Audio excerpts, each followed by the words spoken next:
Au cœur de l'époque féodale, se trouve un pays auréolé de cerisiers en fleurs. Un pays marqué par des croyances polythéistes et animistes, avec une adoration de leurs habitants pour les kami, esprit de ces lieux magiques. Oui, vous ne vous y serez pas trompé. Nous nous trouvons bien au Japon. Bonjour et bienvenue sur Arcanum. Vous savez, les croyances sont censées véhiculer une notion d'espoir, d'amour et de bonheur. Mais malheureusement, elles peuvent être aussi justificatrices des pires horreurs. À l'instar de ces sacrifices humains, rites religieux à pratiquer par de nombreuses religions et croyances. Une vidéo portera sur ce sujet aujourd'hui. Nous allons parler d'un Japon où toutes ces croyances pouvaient être justificatrices des pires horreurs. Je vous emmène avec moi dans un Japon à l'époque féodale. Notre histoire commence en l'an 323.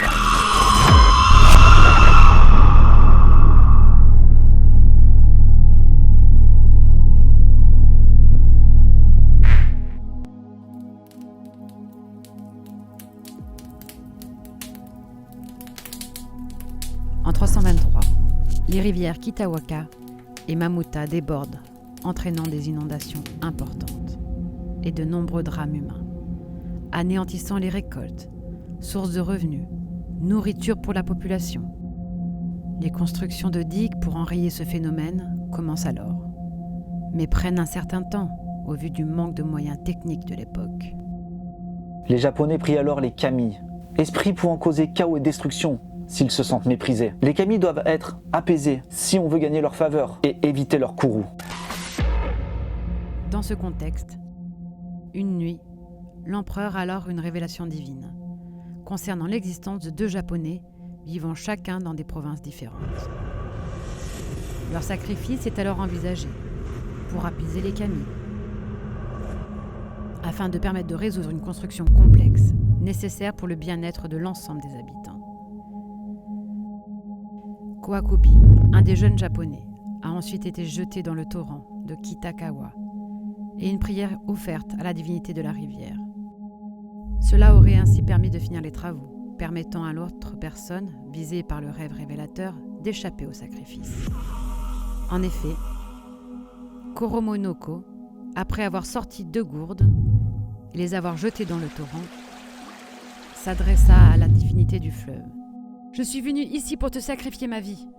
Si tu veux sincèrement ma vie, coule ces gourdes pour qu'elles ne puissent flotter à nouveau.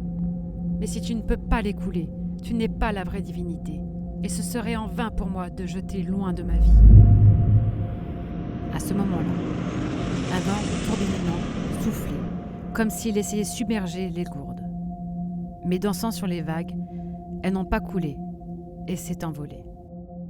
Pour ce test, l'agitation de l'eau s'est atténuée et la berge a été rendue solide. Et Koromoko avait ainsi sauvé sa vie. Ces sacrifices humains, qui nous semblent irréels du fait de leur cruauté et injustice, permettent de s'attirer les faveurs des dieux et esprits. Au Japon, ces sacrifices humains revêtent le nom de Itobashira. Littéralement, cela veut dire pilier humain. En effet, ces sacrifices humains ont le plus souvent été un lien avec la construction d'édifices très complexes et dangereux tels que le château Maruoka, marqué à tout jamais par son pilier humain, Hoshizu. En 1576, Hoshizu vivait dans la pauvreté, avec deux fils, à proximité de la construction du château de Maruoka. Le mur du donjon, nouvellement construit, s'effondrait de manière répétitive. Malgré les efforts de Shibata Katsutoyo, commandant samouraï, un sacrifice humain est alors envisagé, désignant Hoshizu au vu de sa situation.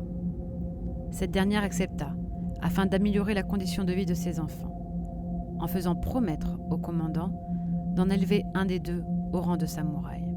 Elle est alors emmurée vivante sous le pilier central du donjon, qui verra alors sa construction s'achever avec succès au titre du sacrifice d'une mère pour ses fils, qui malheureusement ne deviendront jamais samouraïs.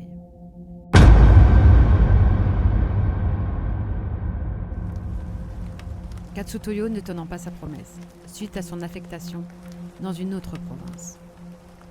Depuis lors, la pluie qui tombe quand arrive la saison de la coupe des algues est la pluie qui rappelle les larmes de douleur de la pauvre Oshizu, provoquant des débordements au titre du ressentiment de cette mère sacrifiée.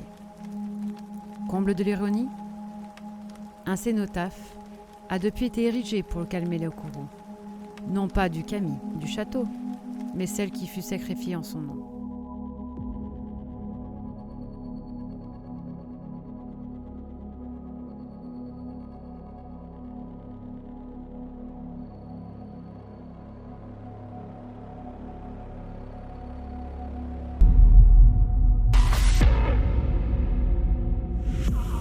Durant l'ère Keisho, au début des années 1600, Oryo Yoshiharu, daimyo de la province d'Izumo, Entreprend des travaux afin de réaliser un pont sur l'embouchure de la rivière. Ces travaux s'avèrent très complexes, du fait de l'absence de fondations solides pour ses piliers. La rivière entraînant sans cesse dans son lit une partie de l'ouvrage. Un Hitobashira est alors envisagé sous la condition suivante. Le premier homme qui traverserait le pont portant un hakama sans machi, un morceau rigide de tissu, devrait être mis sous le pont en guise de sacrifice pour les kami de la rivière. Ce pauvre homme sera ainsi Gezuke, enterré vivant sous le pilier, se trouvant là où le courant était le plus rapide. Imaginez l'horreur de la scène. Un homme sacrifié pour avoir oublié un simple morceau rigide de tissu qui gardait les plis du vêtement perpendiculaire. Cette histoire a tellement marqué les esprits que lors de la construction du pont en 1891 le remplaçant, aucun Japonais n'osait s'approcher de crainte d'être sacrifié à leur tour.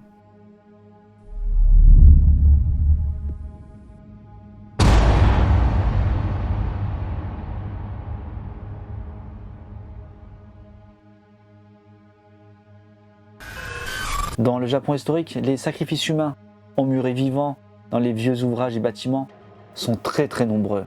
On pourrait penser que cette pratique avait totalement disparu du fait de l'industrialisation, mais détrompez-vous. Après un effondrement au tunnel Jomon, sur la ligne Sekioku à Hokkaido, des travaux de réfection ont dévoilé une dizaine de squelettes emmurés. Et ils ont trouvé la date de construction de ce tunnel, datant de 1914.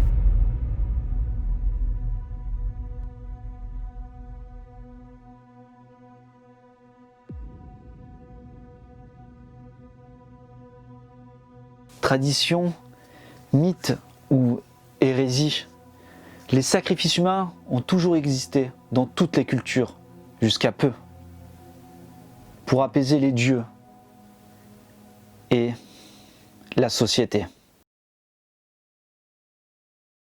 Voilà, la vidéo est terminée, merci d'être resté jusqu'à la fin.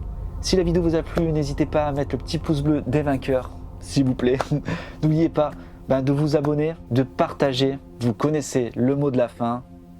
Surtout n'oubliez pas d'éteindre les lumières. Ciao, ciao.